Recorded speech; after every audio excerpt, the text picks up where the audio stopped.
que defendemos la libertad, los que defendemos las instituciones sociales evolutivas básicas, lógicamente entendemos que la familia es, bueno, pues una institución que es la primera institución generadora de riqueza de la historia de la humanidad. Un tal Hayek, ¿no?, que te sonará, decía, bueno, que una persona que haya estudiado economía y solo economía era un peligro público.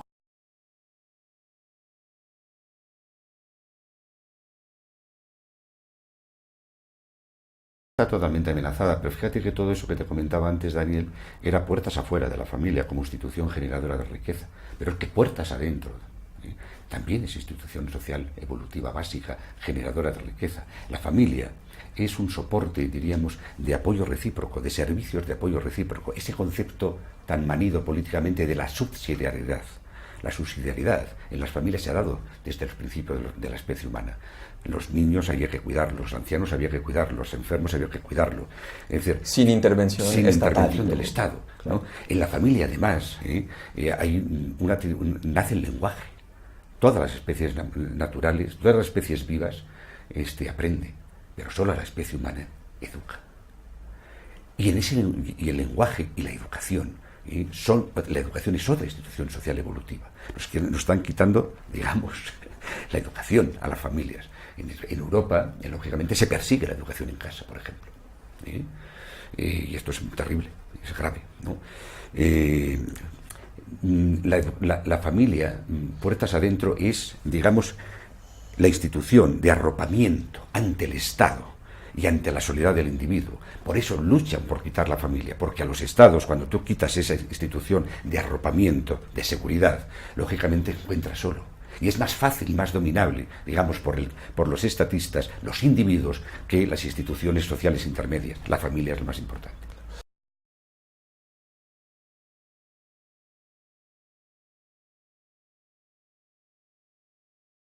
Todas las medidas que se están reproduciendo ahora de una manera, entre comillas, vendidas, ¿no?, como derechos progresistas. Claro, ¿no? Empezando por instituciones, empezando por leyes como, por ejemplo, la educación. Es decir, otra cosa es cómo nos lo venden, ¿no? Es decir, es mejor que la mujer trabaje, que no se quede en casa, y que los niños, pues a los 2 o 3 meses vayan a una guardería. Lógicamente ya empieza la educación estatista, ¿no? Claro. Nos han quitado la educación. Y si nos quitan la educación, nos quitan la identidad. Nosotros tenemos identidades individuales porque tenemos familias. Los estados crean identidades colectivas y colectivistas, y no debemos olvidarlo. Está volviendo, diríamos, las personas de pensamiento libre, individualmente más libre, están volviendo, esas mujeres, ¿no?, están volviendo a educar a sus hijos en casa, y por supuesto también los padres. También nos lo permiten a lo mejor las tecnologías, más que nunca, ¿no?, trabajo en casa. Esa es una de las cosas que en alguna medida las personas que más valoran, digamos, el desarrollo de su propia identidad, más valoran una educación libre y más valoran, por tanto, la familia desde esa perspectiva como institución educadora. Indudablemente, todo lo demás, es decir, el socialismo en general, ¿no?, es una ideología de base violenta, todo lo consigue con violencia. Otra forma de destruir la familia es a través del aborto. Es decir, sobran niños, oye, pues aborto libre. Ahora sobran ancianos en Europa, pues habrá eutanasia libre. Es decir, ¿qué pasa cuando tú te metes en los extremos a través de la violencia? Que lógicamente no sabes dónde está el fin.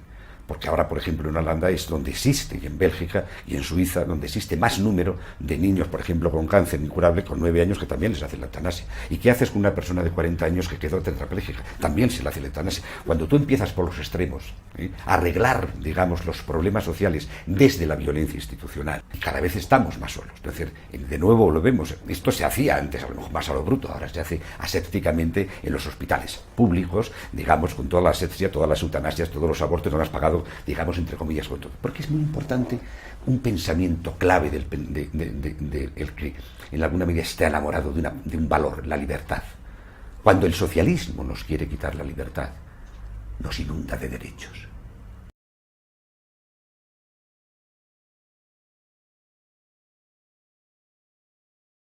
el estado de bienestar, volvemos de nuevo a lo mismo, ¿no? Nos inunda de derechos para quitarnos la libertad. Fundamentalmente, hablando en términos, digamos, sociopolíticos, el estado de bienestar en Europa tiene tres grandes pilares, ¿no? Es decir, la educación gratuita, ¿no? La sanidad gratuita, las pensiones, aquello, ¿no? Subsidios. Los subsidios, ¿no? Todo eso. Claro, indudablemente, lo primero que hace el estado de bienestar como política socialista es fragmentar a la sociedad en dos grandes grupos, ¿no? Un grupo, el que genera, ¿no?, la riqueza y por tanto paga impuestos, y el grupo del que vive de los impuestos. Claro. Esa fragmentación de la sociedad está siempre, además, legitimada en el estado de bienestar. Es que son para que tengamos sanidad gratis, para que tengamos, digamos, educación gratis, para que tengamos pensiones gratis. Todo eso se está desmoronando.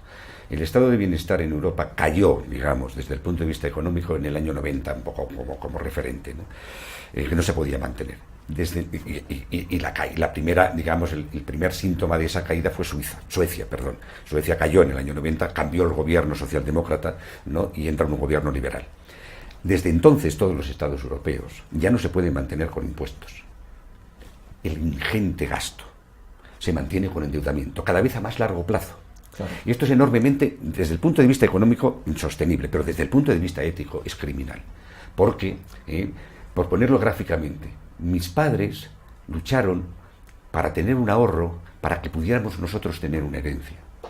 Los padres de ahora luchan porque el Estado les pague con endeudamiento un montón de derechos para que se los paguen los hijos del futuro, los que aún no han nacido. Eso no es ético. No ya es que sea insostenible económicamente, no es ético. El contrato social es una gran farsa y una gran mentira, pero además, desde el punto de vista económico, es una gran, digamos, ineficacia. En ese sentido, el estado de bienestar es una trampa, porque nos da derechos a costa de nuestra libertad. No nos quiere libres. Fíjate, había tres datos importantes del 1 de enero del 1900 en Europa. Tenía el 75% del Producto Interior Bruto del mundo. Era la zona demográfica creciente más grande del mundo. Era el centro industrial del mundo. Y además no había subsidios. El 1 de enero del 2000, Europa es el 25% del Producto Interior Bruto. Ya no es, digamos, la zona industrial más innovadora del mundo. Y gasta el 50% del gasto público del mundo. Es insostenible el estado de bienestar europeo. Y se está vendiendo como modelo.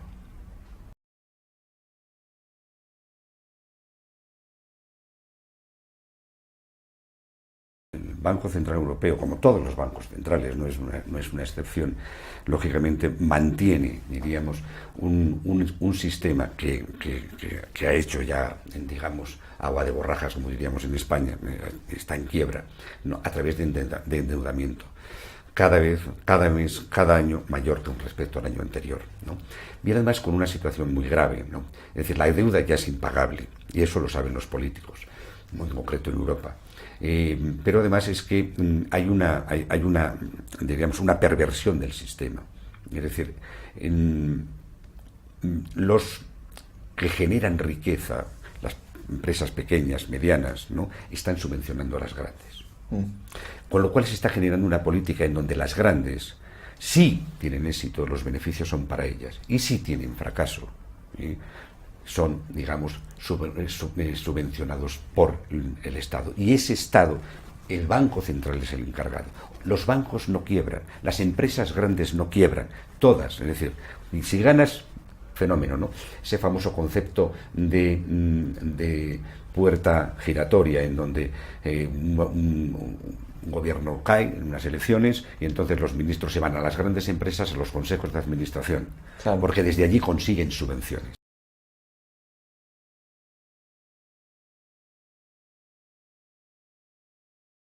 A ver, yo creo que también el modelo de la Unión Europea, que es verdaderamente perverso, porque en primer lugar no lo elegimos los europeos, el Parlamento lo elegimos los europeos, pero después son los presidentes de los estados, el Consejo de Europa, que son los que realmente hacen las cosas, diga el Parlamento lo que diga. en función un poco por la puerta de atrás, hallar un poquito sus negociaciones. Lo del Brexit, pues no deja de ser lo del Brexit, digamos, una respuesta clara a esa política estatista, de esa que llamaríamos el concepto de democracia partidista, ¿no? Pero no es una democracia de los ciudadanos, es una democracia de partidos. Y por tanto, los ciudadanos hagan lo que hagan, digan lo que digan, nosotros después ya decidiremos qué. El caso de Colombia es verdaderamente insultante para los colombianos en el referéndum anterior. Por mayoría dijeron lo que querían. ¿Qué ha pasado? Justamente las antípodas. Pero es que en Bruselas, con otros casos, no tan a lo mejor, en fin, como este tema de las FARC y tal, pues se hace diariamente. Lo que es la Europa del Este ha reventado, digamos, el seguidismo típico que teníamos, la Europa, llamémosle, del oeste. Es decir, Polonia, Hungría, Checoslovaquia, ya hasta aquí hemos llegado, ¿no? Políticas estas verdaderamente inquietantes, como por ejemplo todo el tema de los refugiados. Qué casualidad, ver montones de fotos, la mayoría son hombres, la minoría son mujeres y niños, y estos deberían de estar en la guerra, no, justamente los que parece que se quedan en la guerra son las mujeres y los niños, los que vienen tal, ¿no? Es decir, el tema del islamismo, digamos, como una fórmula, digamos, de destrucción, de guerra de civilizaciones, cuando no, digamos, está generando problemas sociales que se callan, ¿no? Es decir, toda la cuestión que decíamos antes del sistema social que ha creado, que se ha bloqueado porque no se sostiene. España, están surgiendo, digamos, en todos los países el fantasma de los 2000 años de historia europea de los nacionalismos, ¿no? De nuevo. Es decir, algo realmente... Yo confío mucho en Europa, pero indudablemente no confío nada en los actuales modelos, sistemas económicos, sistemas de gobierno.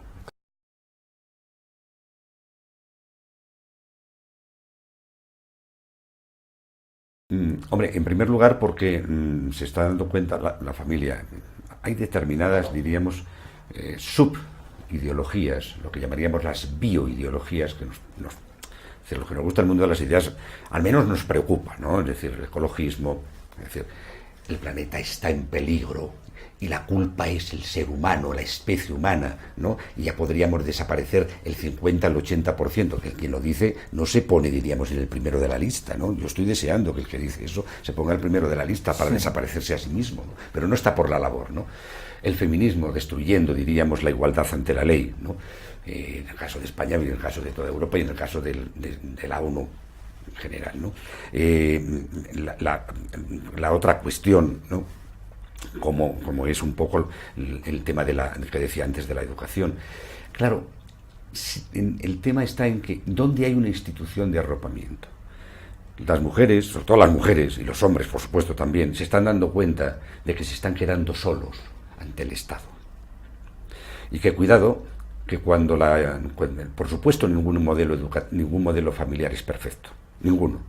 Pero indudablemente, si no tienes ese arropamiento, estás muy solo. España es en este momento el país con mayor número y creciendo de niños bajo la tutela del Estado, por las rupturas digamos, de familias, por la cantidad de maternidades solteras o divorciadas. Esos niños no tienen familia, no tienen identidad. Yo creo, y soy muy positivo en el tema de la esperanza en el ser humano, ¿no? Incluso en lo negativo creo que se puede tener una interpretación en un momento determinado esperanzadora. En España la educación es pública. La educación es pública. Los colegios pueden ser privados, pero la educación es pública, como en toda Europa. Bueno, en España, bueno, pues hay aproximadamente un 30% de fracaso escolar. Bien. Yo puedo hacer una lectura positiva desde el punto de vista libertario. Es decir, por lo menos hay un 30% que no se adapta al sistema. Ojalá fuera el 90%. Porque al final, desde ahí, como diría Gramsci, tomemos las universidades, tomemos los colegios, que el resto vendrá por añadidura. Hay un 30% de abandono escolar, pero es que en el mundo universitario el desastre es mucho mayor. Lo que pasa es que está silenciado. La gente que empieza una carrera y no la termina. La gente que está haciendo carreras que no sirven para nada porque las empresas no les contratarán porque esos estudios no les son útiles. Es decir, el fracaso en el mundo universitario a nivel de todo Occidente es mayor todavía que el fracaso en la educación primaria y secundaria, sobre todo secundaria. La educación pública siempre es más cara.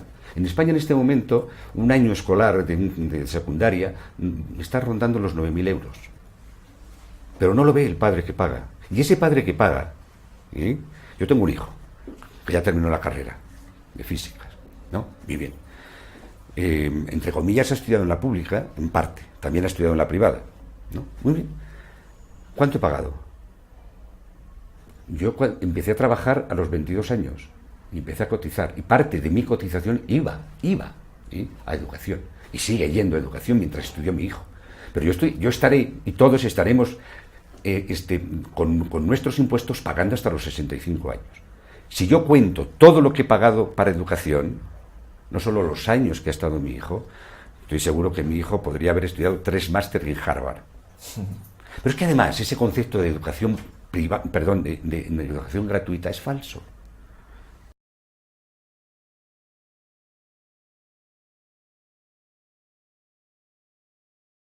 El bono escolar o el voucher escolar, como lo queramos llamar, en primer lugar, lo que visibiliza, digamos, es la demanda. Todo el mundo queremos estudiar. ¿No? Y visibiliza, pero no visibiliza la oferta, porque lo que hace es igualarla. Entonces, lo mismo me da estudiar en un colegio público que en un colegio privado. Son las mismas asignaturas, el mismo modelo, un perfil profesoral, todo. Existe la educación. La educación privada no existe, existen los colegios privados, ¿no? Después, vamos a ver, el coste de oportunidad es enormemente gravoso. Claro, si yo no me cuesta nada en teoría, ¿no? Pues si repito un curso, pues lo repito. Y si repito 2 cursos, pues lo repito. No pasa nada. Eso está teniendo muchos costes de oportunidad. ¿Eh? Después, que resulta que además salgo con una formación que no me valora el mercado, que no me valora, digamos, la sociedad, que es muy importante, pero ya está, no sirve para nada. Es decir, el bono escolar, de últimas, al final lo que legitima es, digamos, el robo vía impuestos de los costes escolares, ¿no? Por tanto, yo no puedo estar a favor del bono escolar. Ahora me dices, oye, mira, entre no tener bono escolar y tener bono escolar, ¿hay alguna ventaja? Sí. Posiblemente, si yo me pongo en político, tendré que ponerme menos purista, ¿no? Yo creo que nosotros tenemos, los libertarios o los liberales, tenemos 3 palabras en donde, en el ámbito intelectual, una persona preparada desde la perspectiva austríaca le da 100 vueltas al mejor de izquierdas, economista. En el ámbito académico, en el ámbito intelectual. En el ámbito de la presión social, de crear, digamos, fundaciones, de crear grupos de presión, de un poco lo que tú estás haciendo, Daniel, con este medio, ahí tendremos que hacer un esfuerzo muy grande. Y en el ámbito de la política, dice Daniel Lacalle, hombre, que no podemos ponernos muy perfeccionistas. Porque si abandonamos la guerra, la tenemos perdida por principio. Tenemos que entrar en política sin ser puristas.